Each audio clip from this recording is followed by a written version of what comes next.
they need a Radko Gudas. They need a Jacob Middleton from Minnesota. Yep. A guy who makes other teams nervous when you go stand in front of the net. You don't know what's going to happen. You don't know what the guy's going to do.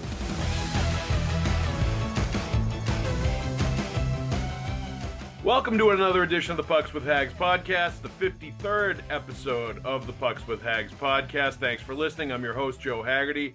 You can find my work on Substack at joehaggerty.substack.com. Get a premium membership. You can have all my Bruins and NHL content sent directly to your inbox. I also file columns after every Bruins game at Boston Sports Journal, at bostonsportsjournal.com, working with Greg Bedard, Mike Giardi, a host of talented people covering all of Boston sports over there. With me this week, a couple of great guests, the Boston Herald's Steve Conroy, New England Hockey Journal's Mark Divver. Before we get into the conversation, though, let's get to our sponsors and thank them real quick. FanDuel Sportsbook, get $150 in bonus bets with any winning $5 money line bet. That's $150 if your team wins. Download the app, really easy to use. Spreads, player props, over-under, so much more. Visit FanDuel.com/Boston and get started with the exclusive wagering partner of the CLNS network.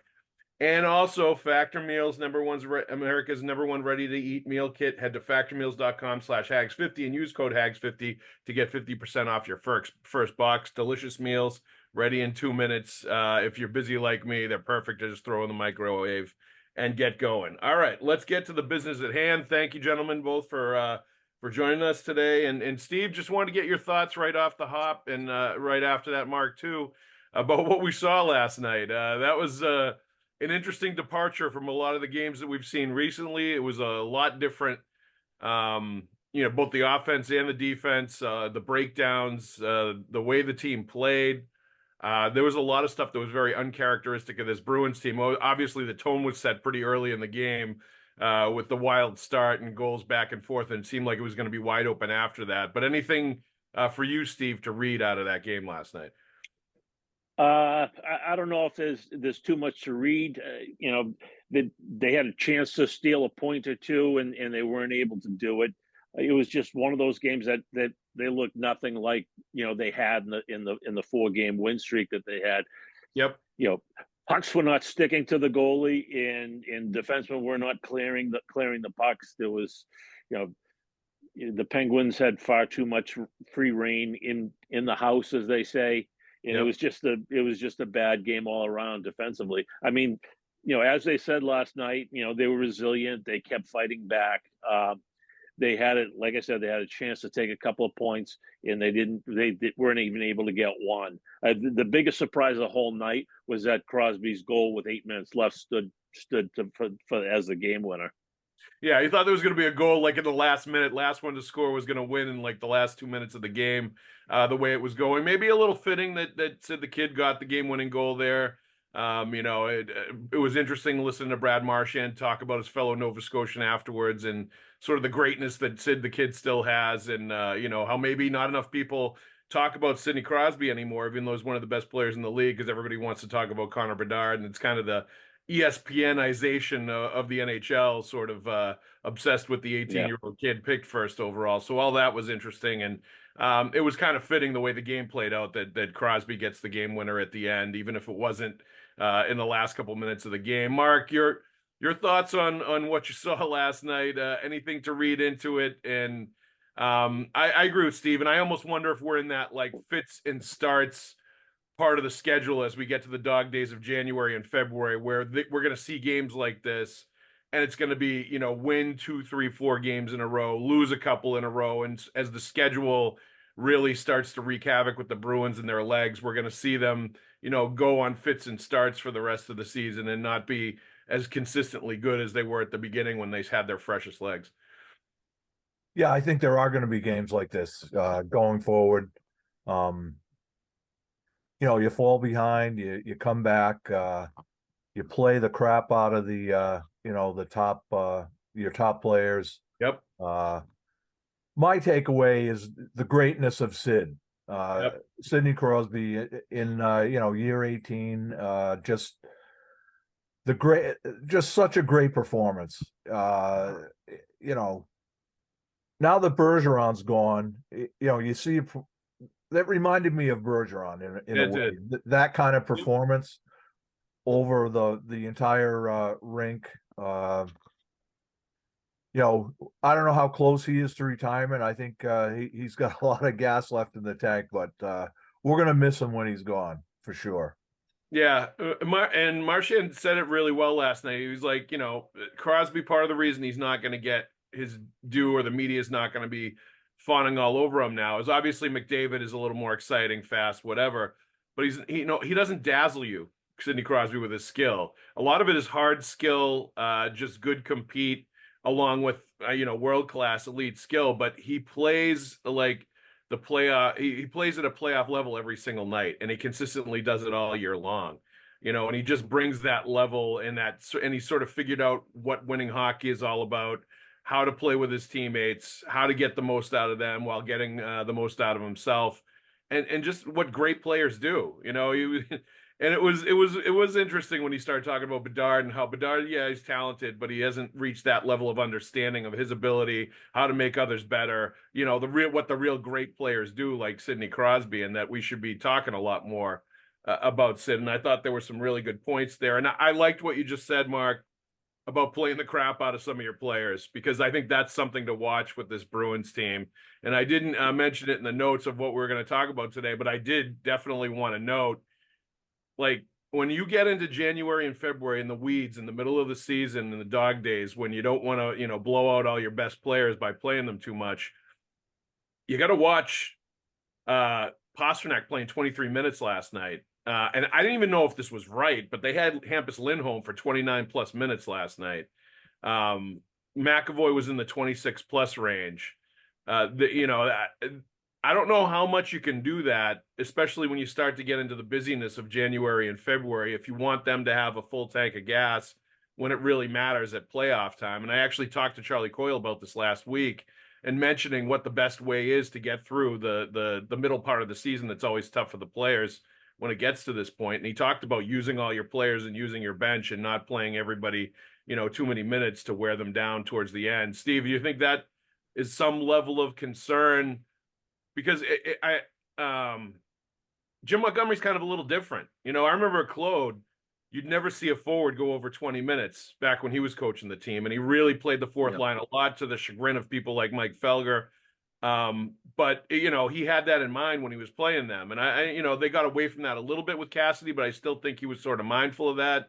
Is that something we need to watch, is just how hard Jim Montgomery rides some of these players, especially where, they're in decent playoff position right now.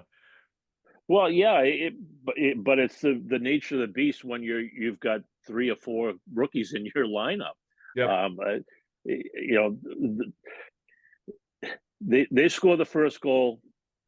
Pittsburgh comes back and ties it up, and Montgomery throws out the fourth line, hoping that they were going to bring some energy. Instead, they spent the whole time in their own zone.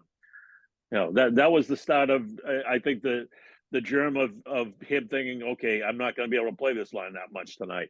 Yeah, he wasn't able to play Mason Lohrei much last night.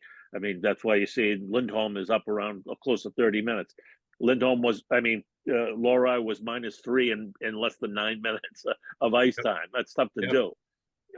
So either you're gonna play your top guys a lot, or you're gonna live with the mistakes of the younger guys. And they still want to win games every night. So there are only so many mistakes they're gonna live with. Yeah, and that is part of the growing pains of introducing younger players into the lineup, for sure. I guess it just can't happen too often. If you start playing those guys, those kind of minutes consistently, especially when you're in stretches of 3 and 4 or anything like that, you're going to be inviting trouble. If you do it, you dip into that well too many times. But Mark, to Steve's point, 8:23 of ice time for Mason Lohrei last night, a season low, a -3. Really rough night, rough week, really, when you talk about him getting the puck to the face in Columbus too, and then the dental work he had to do in the days in between, and who knows if that played a part in what we saw last night. 8 shifts and 5:33 of ice time for Merkulov, who Montgomery mentioned the other day, I think, is still trying to get acclimated to the speed of the NHL. And I think you can see that. He's chasing the puck a lot when he's on the ice and when he's been in the roles that he's been in, which haven't been like top 6 skill roles. But, still, you'd like to see something out of him. Your thoughts on some of those younger guys last night and what you've seen out of them lately, and whether you think some of them might be hanging out with you in Providence a little bit more sometime soon. Well, I think in Lowry's case, they brought him up kind of out of necessity when Forbert went down. And leading up to this week, I thought he was making some strides in his game. Last night obviously was a tough one. It's like you said, it's a tough week. He gets hit in the mouth in Columbus, and then last night they pile up 3 on him. In a perfect world, he'd be in Providence. Maybe he would have been in Providence this whole time, learning, the defensive side and all of that. But by necessity, they've plugged him in there. And last night aside, he's been okay. He's been okay. Merkelov, I think, is miscast as a 4th liner. I don't think you're going to get the best out of him there. But it is what it is at this point. You could say many a player has come up and had to slug it out on the 4th line before they really found their footing. And that maybe that's where he is right now. But playing with, he's not going to pile up points in the role that they have him in right now. I thought he had some good moments in the first couple of games, but last night, he was he did not help last night. And he was it wasn't just him, but playing that amount of minutes in the role that he's in is not going to show his best side. But the lineup's thin. Let's face it. At the bottom, the lineup's thin. Johnny Beecher, what's he brought lately? He's just not enough. He's not any threat with the puck on his stick that I can see. But that's who he is. That's what he is. Lauko hasn't scored in, I don't know, 30-some games. Yeah. He does what he does, but, it'd be nice to see him chip in once in a while offensively. Steen is not going to give you production offensively. He does some good things, but he is what he is. So you got guys like that in the lineup. At the bottom, you fall behind. Those guys they're going to be stable to the bench like they were last night. Yeah, and I think one of the things we've seen as of late, and this ties into, the Milan Lucic situation and them being in his plans, and then, obviously being out of those plans immediately when they thought he was going to be part of their 4th line. I feel like they're a piece short on the 4th line in general and the combination of players that they have, and they need, somebody that's maybe a little more dynamic, certainly somebody that's a little more physical and bigger. But somebody also that can, chip in a lot offensively and has a little bit of an offensive dimension to their game, especially if you're going to keep running, Lauko and Beecher out there. And Lauko has had his moments in the past offensively for sure. And I think he's got the skill to be able to chip in every once in a while. We just haven't seen it as of late. And it would be better if they could find an NHL caliber player to do that with. Score early this NFL season with FanDuel, America's #1 sportsbook. Right now, new customers get $150 in bonus bets with any winning $5 money bet. That's $150 if your team wins. If you've been thinking about joining FanDuel, there's no better time to get in on the action, NFL. The app is so easy to use. There's a wide range of betting options, including you got spreads, you get your player props, you got over-unders, and more. So visit FanDuel.com/Boston and kick off the NFL season. FanDuel, official partner of the NFL. All this plays into what we're talking about with the young guys, with Matt Potra coming back from World Juniors and how he's going to factor in. Had a good World Junior with Team Canada, not great. I thought he was very good in the last game that they lost to Czechia when it seemed like maybe he was starting to get his legs under him and the jet lag was going away and everything else. but wasn't dominant by any means. I just he was a solid contributor on that team. But what happens now, Mark, do you think, with him coming back into the fold with the Bruins? Do you think he slots back in? They've talked about trying him at wing potentially. It's going to be interesting to see how that whole thing plays out with him moving forward. But I would suspect it also is the writing on the wall that Merkulov is going to be going back to Providence any day now. Well, that I don't know. It's hard for me to envision Potra being productive on the wing. I just think he's a center. They might have to plug him in over there. See what happens. Get him back in into NHL games, and see if he can kind of get that spark that he showed early on. I don't think we've seen it all that much lately, but get him back in there, see what he can do. If you're going to send Merkulov back, I don't know, without really putting him in a position to show off what he can do, then I don't know, that'll be tough on him. But hey, that's the way it goes sometimes. If they send him back, what do they tell him? This is what you have to work on, or whatever. I don't know. I don't know what that would be. You're going to tell him that you got to get faster. Well, he is what he is. He's not going to get faster. And I don't think he's slow. Having said that, but he's got to play.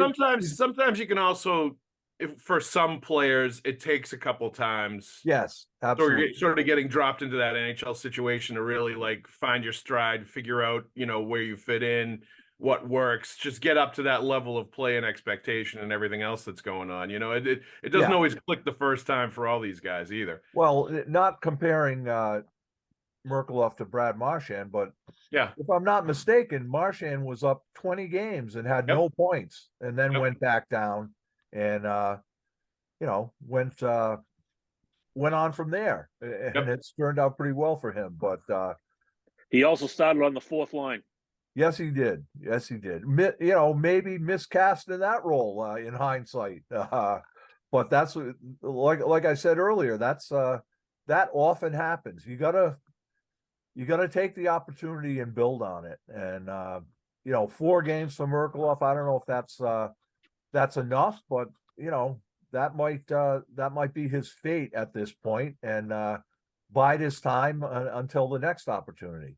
Yes, I'll always remember Brad Marchand was a black ace in 2010 during the playoffs when they collapsed against the Flyers while Trent Whitfield was getting steady playing time for the Boston Bruins because of the injury to David Krejci. Obviously, it was a different position, but I remember that distinctly.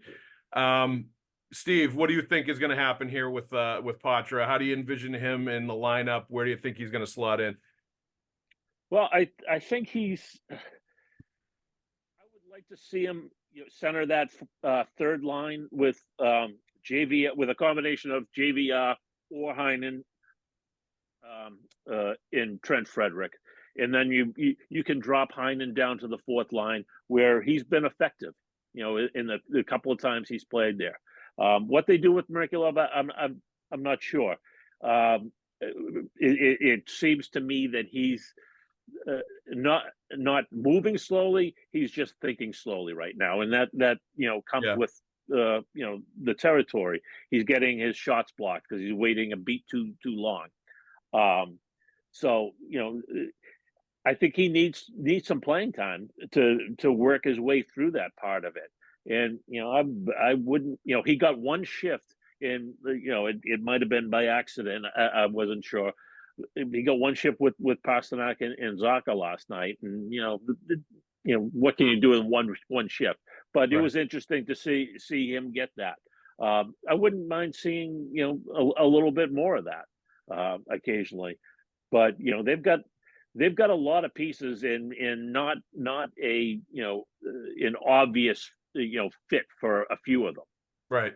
And that's my sense of why he would end up back in Providence, is I just don't think he's going to get the steady playing time here that he probably needs to have, at this point continued, Yeah. you could rotate him through certain guys and give guys nights off, but I don't think it makes sense with Potra coming back that there's going to be enough room at the end for him with all the other forwards that they have. We'll see. I'm sure there's going to be injuries or something, circumstances Yeah. happening, in the near future where he'd be back up again, a la Mason Lowry being up with the team right now. One guy who I want to talk a little bit about is Matt Grzelcyk. And, he was part of the Bruins defense corps having issues clearing the front of the net last night. He's not having a great year. I think there's been some rough nights for him. I don't know if he's the best fit for like the way Montgomery is playing and his sort of like style and the system that he runs, and if that's part of the issue too. But, just what you think is going on with Grizz, why you think, Steve, maybe this has been a little bit of a departure for him where he has not been as much of a factor when he's been in there as he has been in the past. Yeah, he started out okay. They gave him, some duty on the penalty kill, and early on he was pretty good on it. And you wouldn't think of him as a penalty kill guy, but I mean, you can defend in a number of ways, and he defends well with his legs and in his stick. Yep. How much he's still hurt, I don't know. I mean, if that shoulder popped out, that could be an ongoing thing, and it could be why he wasn't able to at least get a body on. Who was it? Jeff Carter last night. Yeah. Could be that could be part of it. It's just something you deal with when you've got a smaller guy like that. He made a few really good breakout passes last night that didn't result in anything. But yeah, he's at the end of his contract, and you wonder what the thinking is there, whether they could get something for him, or whether they're just better off hanging on to him as depth, because he does move the puck well. I liked him better on the third pairing with Shattenkirk and Lowry up with McAvoy. I thought that those two pairings played well together, and then for whatever reason, they decided to flip those guys, and it didn't work for either one of them really. Yeah, and putting Lowry and Shattenkirk together, I think that's that defensively, that's a big ask for them when they're together. I think you need to have one sort of, I have always liked the defense pairings of like one puck mover and one more traditional sort of stay-at-home guy, or at least a guy that is good in his own end and defending. Mark, just what anything you've seen out of Grizz and what you think your sort of assessment of his season to this point. Well, I wonder about the contract. Here's a guy who's played his entire career in Boston. Obviously, we know about the roots.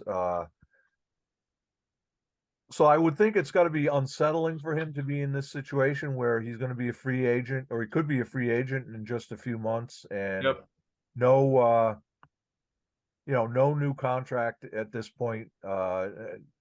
It's got to be on his mind. He, similar to Jake DeBrusk in that situation. I think they're both kind of in that same boat. Yeah, but even more so for Grizz, I think, because this is where he doesn't know anything else but where he's been here. So I would suspect that's weighing heavily on him. And I don't know if you trade him. What do you? I guess it always all depends on what you get for him. They might be better off just keeping him as for depth, or in case someone happens. Something happens. Someone's going to get hurt between now and the end of the season, and having him around, in the lineup, maybe out of the lineup at times, would probably be a good thing to have. Yeah, and I think it's always wiser to hold on to defense rather than trade them away because of attrition over the course of the regular season and the playoffs. I think he's an interesting matchup guy at times. Certainly, I think He helped when he was in the lineup against Florida last year, and I think they missed his puck moving when he was not in the lineup at times against the Panthers in that playoff series against that heavy forecheck. I think they could use a player like that when he wasn't in there, and I kind of felt that way watching the team when he was absent from it. So there would definitely be value in keeping a guy like that, and just in general, I think holding on to as many defensemen as you can because they go down so fast and so furiously. Once you get to the postseason, is the best way to go. But I agree with you. I think that's a good point about his contract, and especially a guy like Grizz, where I think he's one of those players that would value that security, and it would be meaningful to him to know where he's going to be and what his situation is going to be, rather than it being up in the air. For some players, it bothers them more, or it factors in more than others. Tweet of the week. I think this is a good one. It kind of plays into what we were just talking about in general, and certainly what we watched last night against Pittsburgh from Kirk, 1972, 1974. The defense is not mean enough or gritty enough to endure the hardship of a Stanley Cup run. In my mind, it is the team's biggest liability. I agree with this 100%. Everybody talks about the need for a top six center, the need to go out and get a traditional, like an Elias Lindholm or somebody like that, that's going to come in and play 20 minutes a night and be at the very top of the lineup. I still think when I watch this team, the ability to have a defenseman that's dirty, mean, and nasty, that will clear bodies in front of the net, that will just take over situations like in the last couple minutes of games in the third period, and make sure that they're not getting to the net front and getting goals. It was way too easy to get there last night for Pittsburgh against the Bruins. Do you think, Mark, this is the team's biggest liability, and this is the biggest area of need if they do want to improve and get somebody at the trade deadline? Well, it's definitely a liability. And the physical part, I think that applies up front too. They don't have Yep. Luch was the guy, and obviously he's not around. But on D, yeah, they need a Radko Gudas. They need a Jacob Middleton from Minnesota. Yep. A guy who makes other teams nervous when you go stand in front of the net. You don't know what's going to happen. You don't know what the guy's going to do. So yeah, that's definitely something that they need. But there's probably 20 teams in the league that have that need as well. And those guys, in Gudas's case, he makes too much money. They're not going to get him. But Yep. Finding a guy that maybe you didn't think of to play that role, somebody who I think Middleton a year or so ago or a year and a half ago would have been that guy, because playing in San Jose, who knew who he was? But now he goes to Minnesota and he's in that role. You saw him fighting the other day in that thing with Winnipeg. He was involved in that. Yep. So finding a guy like that, easier said than done, but yeah, that's a shortcoming for sure. It is, but I think Don Sweeney and his staff and the NHL scouts, they've shown the ability to find those sort of under the radar guys, the guy that you weren't thinking of, Yeah. that kind of fits the bill of what they need, identifying them and getting them. And this also plays into like how well I think they did on July 1 with the players they brought in free agency for low money, low term, deals. The JVR, $1 million. He looks like he's going to, end up with like 20 goals and 50 plus points this year. And he's played very well for them and filled that role nicely. I think Kevin Shattenkirk, as he's gotten more comfortable with Montgomery's system, has really added value as an offensive defenseman on the back end. And I think at times when I watch him, I feel like he should be on the top power play unit all the time.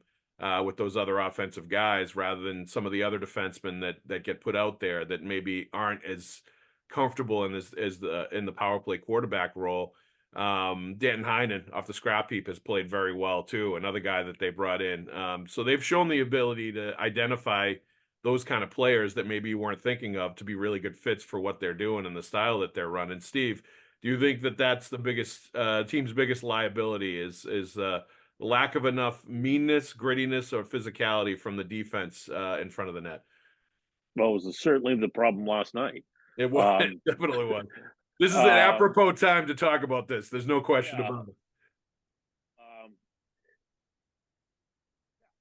I think it's an issue.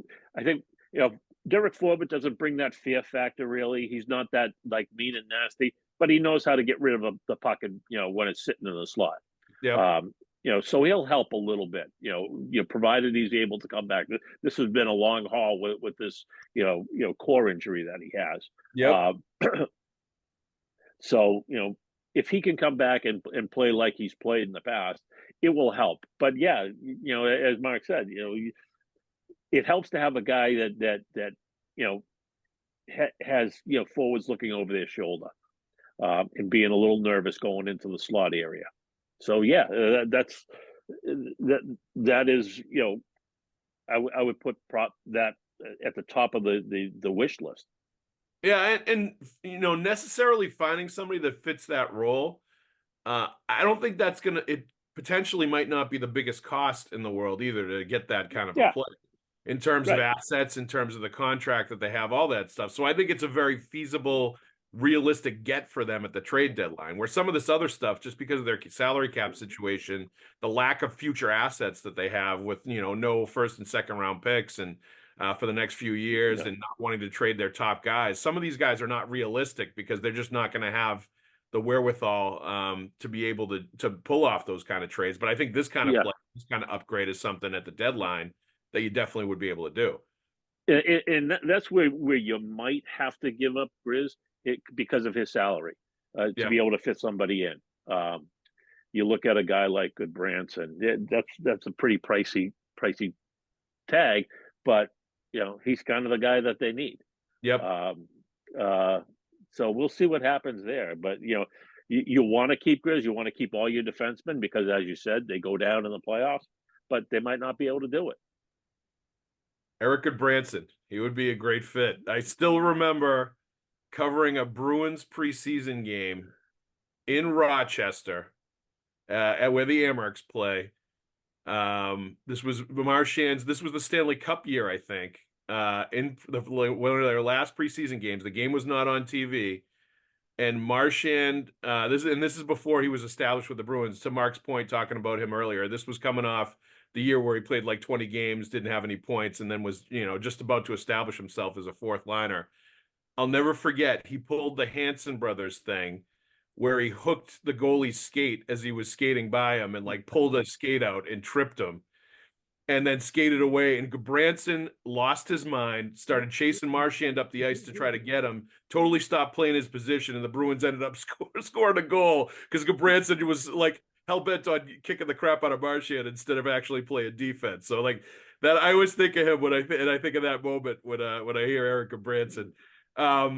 But Mark, for you, just the last word maybe from Providence, anything over the last few weeks of note, anything going on down there that people should know about? Well, Fabian Lysel's the guy that a lot of the fan base gets excited about him, and obviously he was in the news a little bit recently, where the coach Ryan Mougenel indicated that maybe there were some things in his game that needed to be better. Yeah. And honestly, the last handful of games he has been better. He has been better. So the response to those comments was good. Well, the first couple of games, not so good, but the last few, yeah, it's been better. He hasn't been going 1-on-4 or 1-on-5 on his zone entries. He's been sharing the puck more than he was before that. He's put up some points. He had probably his best game of the season, maybe his best game ever in Providence. I don't know. I'd have to look back. Against Utica, I think it was last Friday night. Couple of goals, a beautiful assist, showing the things that you like to think that he is or that he can do. He got in a fight last Saturday night in Springfield. Oh, I didn't know about that. Yeah, he did, and he ate a couple, and he ended up at the bottom of the bottom of the pile. But he showed some heartbeat there, which in a lot of games you don't really see. So I would say he's been better. Now the issue is, can he continue this? That's always the issue, right? One good game here and there isn't really going to get you anywhere. But can you be consistent with a good effort, and an effort where you say, yeah, he brought something tonight. So he needs a stretch of games where that's really the case, where he is bringing it every night. In the last little while, he's done that. So they got more games this weekend. We'll see what happens. I like that, though. We're going to end this Pucks with Haggs podcast on a positive note of Fabian Lysell actually with an uptick in play and responding to Mooj's harsh comments from a few weeks ago. Truthful and harsh. Maybe it was more the Merkulov call-up that got to him. Yes. Well, yeah, I mean, right. Whenever anyone gets called up, there's 20 other guys thinking, oh, how come it's him and not me? So yeah, there's definitely some of that going on too. Hey, if he's got multiple fires burning underneath him, that's perfectly fine too. All right, let's thank our sponsors real quick. FanDuel Sportsbook. New customers get $150 in bonus bets with any winning $5 money line bet. That's $150 if your team wins. NFL playoffs are coming. NBA is in full swing. NHL is in full swing. Head to FanDuel.com/Boston and kick off the NFL season right. Also, Factor Meals, America's #1 ready-to-eat meal kit. Want to budget this month by cutting back on takeout? Get Factor Meals instead. They offset 100% of their delivery emissions to your door with renewable electricity from their production sites. All kinds of good stuff going on right there. Head to factormeals.com/Haggs50 and use code Haggs50 to get 50% off your first box. Steve Conroy and Mark Divver, thank you very much, gentlemen. Thank you. Thanks, Joe. All right, you got it. Thank you, everybody, for listening out there. We'll see you at the rink.